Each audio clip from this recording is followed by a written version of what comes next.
evitar una segunda conflagración, donde al final de cuentas las grandes ideologías totalitarias se enfrentaron.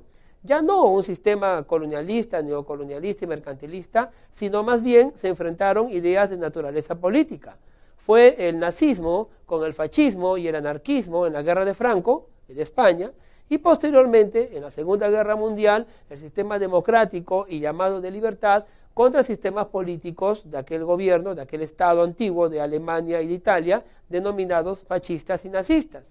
Como vemos entonces, cuando la sociología jurídica comienza a explicar la historia, no solamente lo hace desde un punto de vista de hechos, en realidad le busca a los hechos una consecuencia jurídica y viceversa. A un ordenamiento jurídico le busca consecuencias de naturaleza social. La historia, vista desde esta forma, alcanza mayor coherencia, mayor entendimiento y nos lleva a nosotros a la reflexión. Más aún si recordamos que todo este mapa europeo que ahora vemos también siguió cambiando y transformándose lo que ocurrió después de la Segunda Guerra Mundial. Y esto es la Guerra Fría.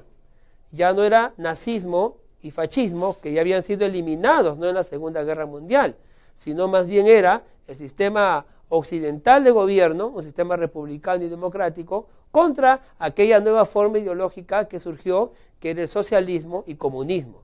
La Guerra Fría duró hasta el año 1989 y obviamente todos los que vivimos aquel tiempo entendimos lo que significaba tener a una unión de las repúblicas socialistas soviéticas, ¿no?, de la mano con el mundo occidental, o en todo caso no de la mano, sino frente a él. Entendemos entonces que todo hecho y fenómeno social podrá ser explicado de una manera más científica y más acorde con la visión de un abogado científico si utilizamos la sociología jurídica para explicarlo. Dicho esto, y explicado ya ampliamente cómo este fenómeno social y el ordenamiento jurídico están vinculados entre sí, vamos a reflexionar en otras cositas. Vamos un poco más allá. Obviamente, siendo la sociología jurídica tan amplia, definitivamente se desarrolló a partir de los años 80 y fue creando subciencias, subdisciplinas que se relacionan directamente con la sociología jurídica, disciplinas afines o subdivididas que le pueden apoyar y ayudar en su tarea objetiva del estudio de la historia y de la explicación de los fenómenos sociales que afectan el orden jurídico. Esta subdivisión de investigaciones o de disciplinas de estudio ya habían sido citados por Jean Carbonnier en su famosa obra Sociología Jurídica. Jean Carbonnier plantea la posibilidad de que la sociología jurídica esté subdividida o en todo caso esté afín a estas disciplinas que podemos ver en la diapositiva. Bueno, ahí vemos la fotografía de Jean Carbonnier y tenemos a su lado la teoría. La primera de ellas sería la ciencia política moderna. Exactamente. La ciencia política moderna sería para Jean Carbonnier la primera disciplina afín o en todo caso subdivisión de la sociología jurídica. Luego tenemos la ciencia de la administración, pero no de ciencia de administración como podríamos entenderlo latamente, digamos administración de empresas, no.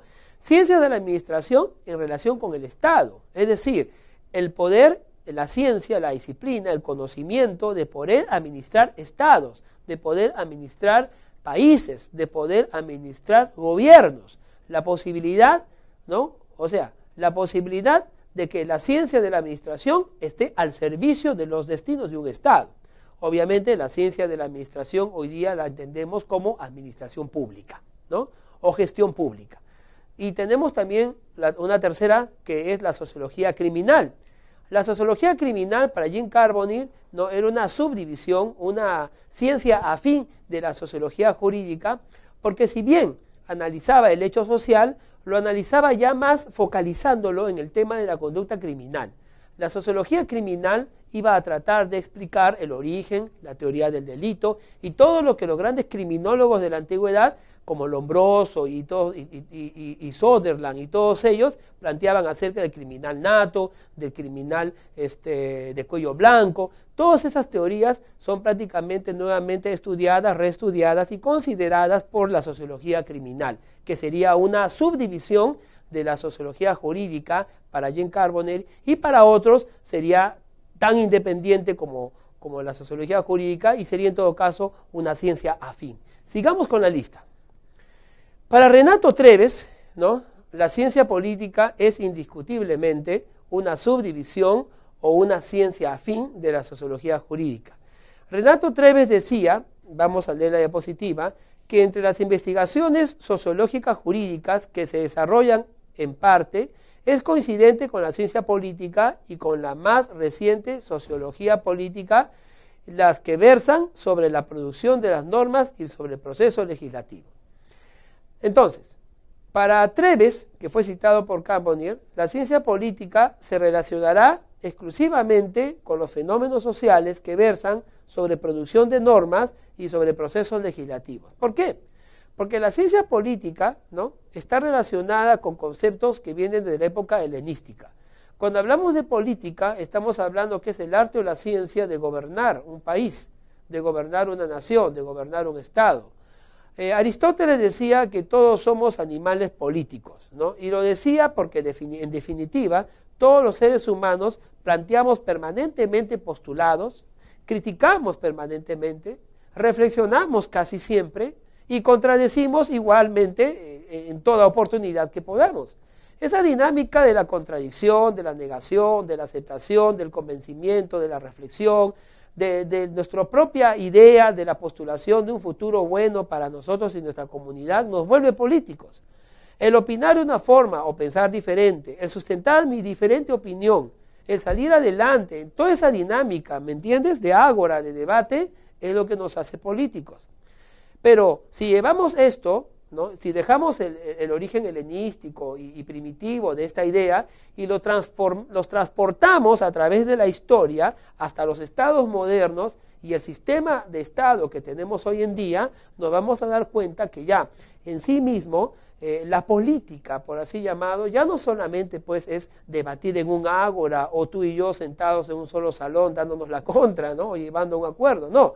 Ahora ya estamos hablando de un nivel superior, donde estados poderosos intercambian opiniones, donde salas legislativas con 131 o 130 congresistas en esta parte del mundo, en el Perú y en otros países, incluso con 2 salas legislativas, senadores y diputados, ¿no?, definitivamente bicameral o unicameral, el tema de la ciencia política, el debate, esta dinámica de adicción, contradicción, ¿no?, por un tema, se desarrolla a un nivel mucho más elevado, ¿no?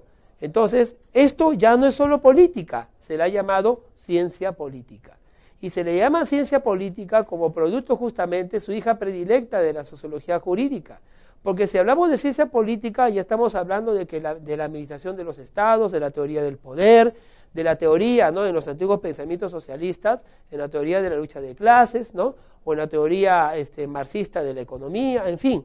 Entonces, todas estas teorías las encasillamos dentro de la ciencia política y la unimos a sistemas de gobernación, sistemas de administración, y hacemos posible que lo que antes era una política casera, una política de hogar, una política de ciudad-estado, hoy en día se ha transformado pues incluso en una ciencia que estudia pues no solamente ya cómo gobernar una casa, una ciudad-estado. Hoy por hoy todos entendemos que la política es la ciencia que enseña a tomar el poder. Sí, así de simple, la política es la ciencia que nos da los lineamientos para tomar el poder. Y algunos dicen que ya no solamente allí. En todo caso, la política será la ciencia para tomar el poder y cómo mantener el poder, ¿no? Entonces, esto se ha desarrollado tanto que hoy es indiscutible negar, ¿no?, de que la política en sí misma es una ciencia y que ya se ha independizado, aunque para Jean Carbonnier